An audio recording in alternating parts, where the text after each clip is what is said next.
झाली, आदर्श घोटाळा आल्यानंतर सर्व डिपॉझिट आमची वाटली, तेही आमची इकडे लोकांचा विश्वास, शेवटी हा शेतकऱ्याचा पवित्र मंदिर आहे ही बँक, आणि या बँकेचा भागभांडवल हे सर्व आपण एकंदरीत पाहिलं तर मला असं वाटतंय की या वर्षी 18 कोटी रुपये निव्वळ नफा आम्हाला मिळणार आहे, आणि त्या माध्यमातून बँकेची परिस्थिती जे आमचा वसुली कमी होती त्यासाठी आम्ही शेतकरी बांधवांच्या वतीने विनंती केली सरकारला.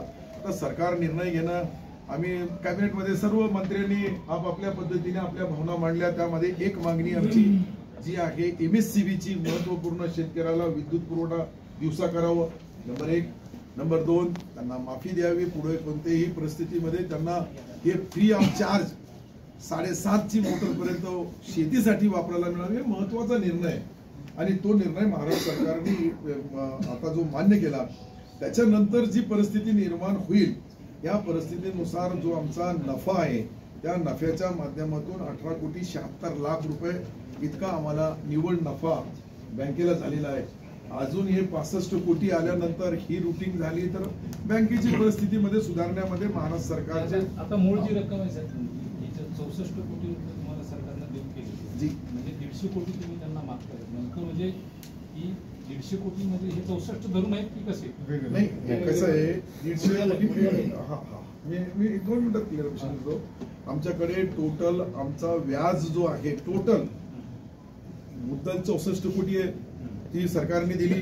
व्याजच्या बाबतीत बँकेला निर्णय घ्यायला सांगितलं, ते 150 कोटीचा आम्ही आज निर्णय घेण्यासाठी आलो होतो, परंतु अनेक संचालक 150 कोटी व्याज आहे, 40 वर्षामध्ये साहजिक आहे. म्हणजे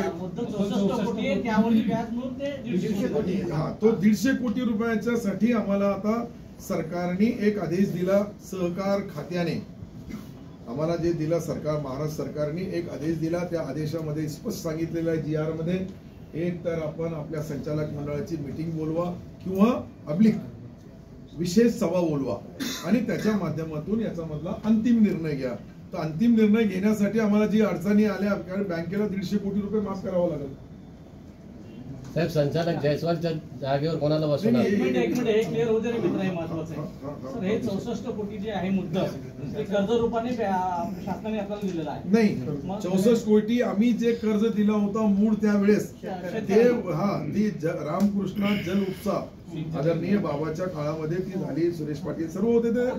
तर 64 कोटी जे आहे ते कर्ज रूपाने आपल्या सभासदांकडे आहे, शेतकऱ्यांकडे, आणि त्यांनी ते परतफेड केले नाही. योजनेचं जे काही पद्धतीने झालेलं आहे तर त्या 64 कोटीवर हे 150 कोटी रुपयाचं व्याज त्या शेतकऱ्यांकडे आहे, ते कर्ज फेडू शकत नाही. मुद्दल मिळून व्याज 150 कोटीचा असं नाही, हे 64 वेगळे. आता मूळ 150 कोटी सरकारला माफ करण्याचा प्रस्ताव आम्ही दिला, तर हे बँकेच्या टोटल व्यवहारामध्ये हे 150 कोटी माफ झाले असं गृहीत धरता येईल, आणि त्यावेळेस त्यांचा सातबारा कोरा होईल. रामकृष्ण उपसा सिंचन योजनेची एकूण मुद्दल व्याजाची रक्कम शेतकऱ्यांच्या डोक्यावर किती आहे आणि असे किती शेतकरी आहेत ते सांगितल्यानंतर मग पुढच्या प्रश्नाचं उत्तर क्लिअर होईल. मला वाटतं ओव्हरऑल टोटल झाले 210 कोटी.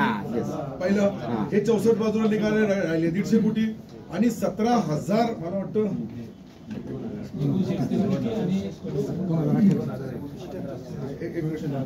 एक 64 कोटी 26,69,000 रुपये, 59,000 रुपये बरोबर आहे. त्याला संस्थेचा व्याज आला 145 कोटी 27,90,000 आणि एकूण व्याज झाला 2,95,000 व्याजासहित 49 लाख बरोबर आहे. याच्यामधून 64 काढले 51 राहतात, 151 म्हणजे 150 कोटी राहतात. तर हे तुम्हाला लागलं तर याची कॉपी मी सर्वांना झेरॉक्स कॉपी या सर्व कॉप्या बनवा. जी 2100 असेल मला वाटतं. एकूण मानसिकता काय झालेली आहे की या उपसा सिंचन योजनेचा जो ओझा आहे सातबाऱ्यावरचं ते क्लिअर करायची इच्छा आहे का फक्त सरकार जर म्हणलं तरच करायचंय? तुमची मानसिकता काय? माझी प्रामाणिक मानसिकता आहे की शेतकरी बांधवांचा सातबारा कोरा व्हायला पाहिजे, माझी मानसिकता. परंतु संचालक मंडळामध्ये सन्माननीय संचालकांनी जे काही बोललंय त्याचा एक एंट्री करावी लागते, त्याचं मत त्याच्यामध्ये नोंदवावं लागतं. याच्यानंतर मी 10-12 दिवसामध्ये परत सरकारकडून याचा अंतिम निवाडा करेल, आणि अंतिम एकदा झाला समजा आता रामकृष्ण बाबाचा मुलगा अप्पासाहेब, त्याची इच्छा आहे की तात्काळ करा. डॉक्टर दिनेश आहे, त्यांची इच्छा आहे तात्काळ करा. मी बोललो